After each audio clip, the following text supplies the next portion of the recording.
কিয়ামতের দিন কিছু কিছু মুসলমান আফসোস করে বলবে, এমন আফসোস করবে যে আফসোসে এক কোষায় সাজা আসবে না।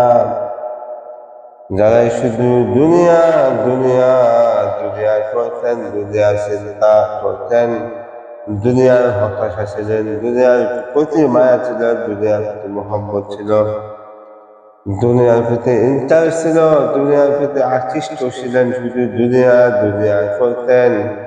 দুনিয়া দুনিয়া করতে করতে আপনার জীবনটা শুধু দুনিয়ার প্রতি চেতে গেছে।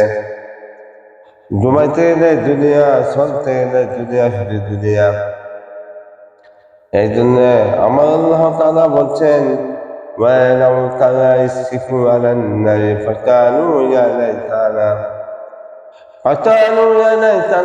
আফসোস করে বলবে রবের কাছে, আমার আল্লাহর কাছে আফসোস করবেন ওই বান্দা, যে বান্দা দুনিয়ার প্রতি মায়া ছিল, দুনিয়ার প্রতি অত্যন্ত মমতা ছিল, শুধু দুনিয়া দুনিয়া ভাবতেন, রবের ইবাদত নাই, রবের গোলামি থেকে বঞ্চিত ছিলেন, শুধু দুনিয়া।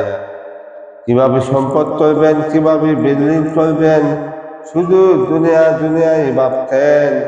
এই জন্য কিছু কিছু বেঈমানদার মুসলমান আল্লাহ তাআলার কাছে আফসোস করে বললেন, সে আফসোস করে বলবেন আমার আল্লাহর কাছে,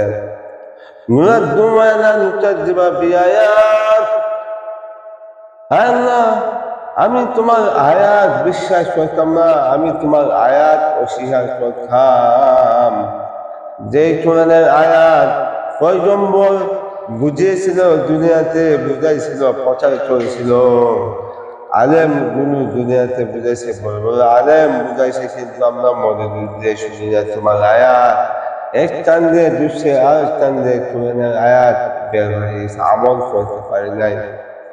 তোমার আয়াত অস্বীকার করেছিলাম, বিশ্বাস করি নাই তোমার আয়াত, তোমার আয়াত থেকে বঞ্চিত ছিলাম। তখন আমার আল্লাহ ওই বান্দাকে বলবেন, এই বেসিকুল বান্দা, তুমি কি চাও, তুমি কি বলতে চাও, তুমি কি বলতে চাও, তুমি কি চাও আমাকে বলো। ওই বান্দা আল্লাহর কাছে আবার বলবেন, আল্লাহ আমাকে একটু সুযোগ দেন, একটু সুযোগ দেন, একটু সুযোগ দেন, একটু সুযোগ দেন। এই সুযোগটা, এই বিষয়টা আমার আল্লাহ তাআলা এই আয়াতের মধ্যে বলেছেন, রব্বানা ওয়া নাকুনা মিনাল মুমিনিন। দুনিয়াতে আবার পাঠান, এতে ও আমার আল্লাহ দুনিয়াতে আবার যাওয়ার সুযোগ দেন। দুনিয়াতে যদি আবার যাওয়ার সুযোগ দেন, আমি পুরো পাক্কা মুমিন ইমানদার ব্যক্তি হয়ে আসবো। আল্লাহ বলবে, no no no, second time chance, দ্বিতীয় সুযোগ দেওয়া হবে না তোমাকে। আমি দুনিয়াতে বহু আমার কোরআনের আয়াত দেওয়া বড় বড় পয়গম্বর বুঝিয়েছিল, আলেম বুঝিয়েছিল, কিন্তু তুমি কেন কোরআনের আয়াত থেকে বঞ্চিত ছিলে? তুমি হলে বেসিকুল বান্দা, বেঈমানদার বান্দা, আফসোস করলে হবে না। ওই বান্দা আফসোস হবে দুনিয়াতে আসার জন্য, ফাতালু ইয়া লাইতানা, বান্দা আফসোস করে বলবে, আল্লাহ সুযোগ দেন, সুযোগ দেন, দুনিয়াতে আমাকে যাওয়ার সুযোগ দেন, তোরা ফাঁকা ইমানদার হয়ে আসবো, তোমার একটি আয়াত আমি অস্বীকার করব না। আল্লাহ তুমি আমাকে সুযোগ দাও, সুযোগ দাও। আমার আল্লাহ সুযোগ দিবে না। হে দুনিয়ার মানুষ, যারা দুনিয়াতে আছেন, সময় থাকতে মহান আল্লাহ তাআলার ইবাদত করুন। আমার আল্লাহর একটি আয়াত অস্বীকার করবেন না। যতগুলো আয়াত বেনে ভিতরে কান দিয়ে শুনেন, মনোযোগ দিয়ে শুনবেন। আয়াত শুনুন, বুঝুন, শিখুন, আমল করতে হবে মহান আল্লাহ। অস্বীকার করবেন না, নাহলে কিয়ামতের দিন আপনি আফসোস করবেন, এমন আফসোস করবেন, ওই আফসোসে এক পয়সার কাজে আসবে না। সময় থাকতে দুনিয়াতে আফসোস করুন, দুনিয়াতে আফসোস করুন, কিয়ামতের দিন নাহলে আপনি জাহান্নামে চলে যাবেন।